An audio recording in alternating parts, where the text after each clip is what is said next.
I'll let you in on a secret. It tends to mean I don't trust the sound man, or there isn't a sound man.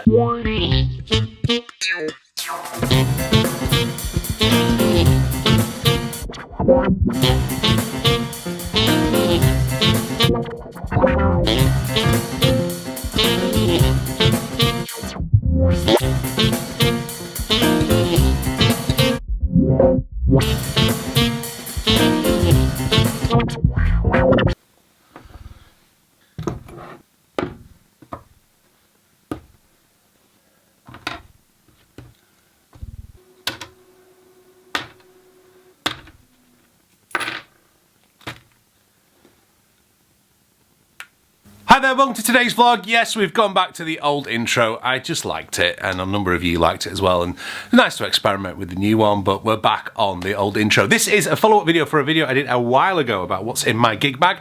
This is what's in my gig bag in 2020, and kicking off, we start with some fast car going past. My two sax stands, I keep the K&M stand for my tenor. I know you can stick this on the bell of the instrument. I don't like doing that, so I keep it in my gig bag, but it's nice and thin. It's really, really easy to put together, he says, and then it all doesn't work. It is normally easy anyway. I'm trying to do it one-handed, and my soprano got one there. Next up is this really groovy little, is it a Joby one? Yeah, it's a Joby one. They do the tripods I use for the thing outside. It's for sticking your mobile phone, particularly iPhone, in there, doing live streams of gigs, or just recording sections of gigs. Really, really handy thing to get hold of. The feet are magnetic, which is really, really handy. This stuff is for my finger when I broke my finger. So these are hand warmers. You literally pull them out of the little bag, rub them together, put them around my finger, and it makes a huge difference. My finger isn't as bad as it was. You can follow up with some of it here. But certainly, there is a period if it is aching, if it is sore, if I take one of these hand warmers out, keep it in my pocket on a gig, just put my hand in my pocket, keep the finger warm in between when I'm playing and when I'm not playing, it seems to enable the finger not to hurt anyway. And this is chili cream, which is what the surgeon recommended I do. Basically, before a gig now, I put some chili cream over my finger and then just sort of dry it off, normally with the towel, which is why the towel was there. Although I do use a towel sometimes for not getting too hot on stage. But the idea is to use the chili cream. It overloads the nerves, so apparently I shouldn't feel the pain.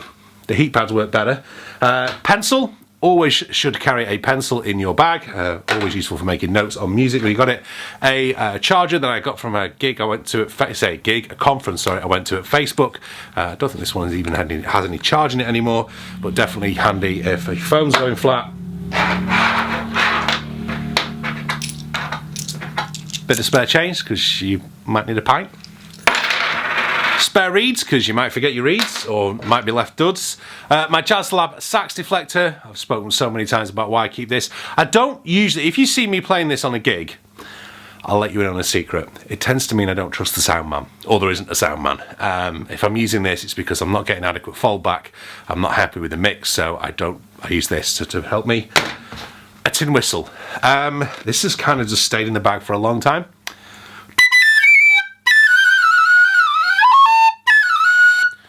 I haven't played it for a while, as you can probably hear.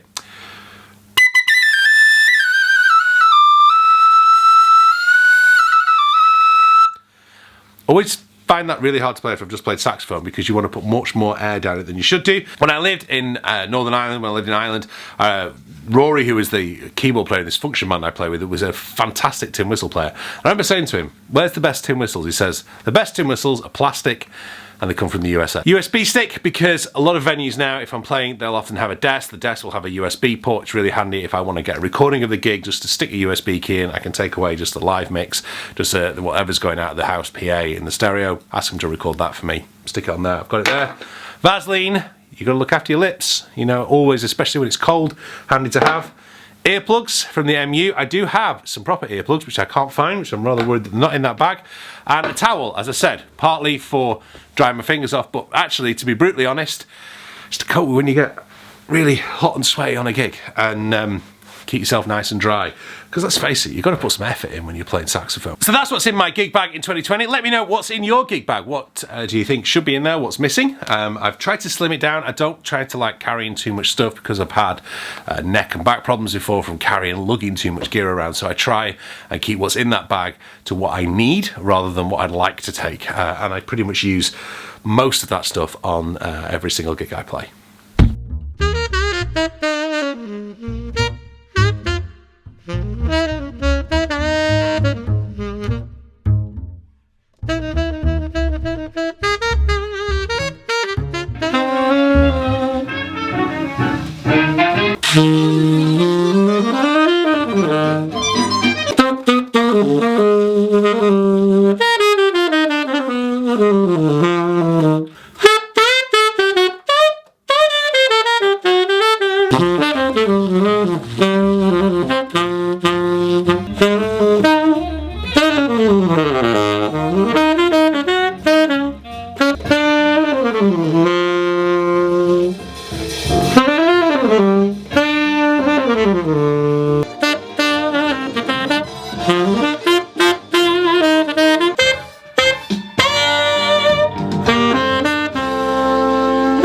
What I'm doing, I've got a gig next Friday with Paul Higgs Quintet. Paul's a great trumpet player around here. He's doing a really, really good show called A Brief History of Jazz. He sent me the music last night, and there's quite a few tunes on that I do not know, which is really good. Means that this week I've got to spend quite a bit of time learning some new tunes. What I do have the advantage of, I use iGigbook on the iPad. Fantastic tool. Basically, get the PDFs from Paul, import them straight in, put them in a set list, and you know, get them all in there. And yeah, just basically having a listen through some of them. This one I'm really looking forward to playing. Not sure how much of it I'll be able to put on, but the playlist is on my Apple Music. There is a way of you guys following me, I think, on Apple Music and sharing my playlist. So it's called A Brief History of Jazz. The playlist is there. But this is a Roy Hargrove tune, which I've not ever heard before until this morning when I had a quick listen to it on Apple Music, and we're looking forward to getting to grips with it. The biggest problems is I put a new mouthpiece patch on this Sios yesterday and it's not stuck down properly, so I'm going to have to redo this in a minute.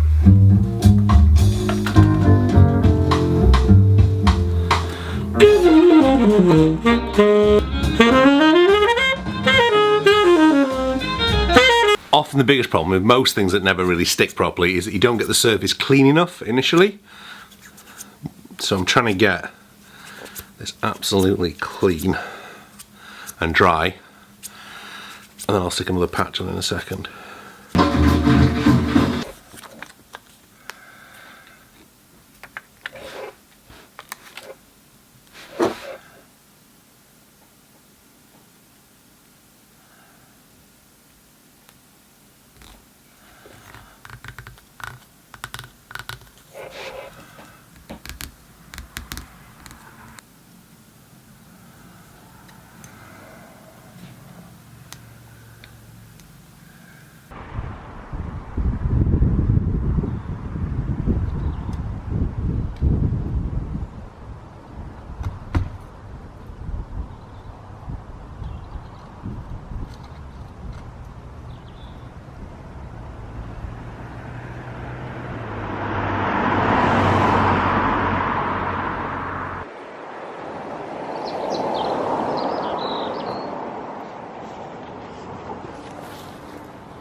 It's now 5:30 PM. It's the first time I've been out of the house all day, simply because of masses of teaching and other work to do. But it's nice to get outside and get some fresh air. And whilst it's still windy, at least it's not cold.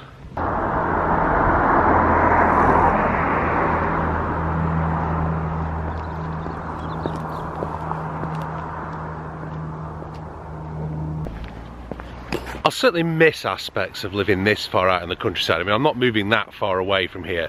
I'm moving, as I say, closer to where the children's school is. A little bit more life, not as isolated as this is. And I think it would be nice around here in the summer, but the dark nights and kind of other things that have gone on just made me like, got to move back to where there's a bit more life. So thank you very much for watching today's vlog. I hope that proved useful for you with the gig bag. Don't forget to check out my last vlog here. This is what I was up to this time last year. I will see you next week sometime for a Q&A, so send those Q&As in. Like and subscribe as well. Bye bye.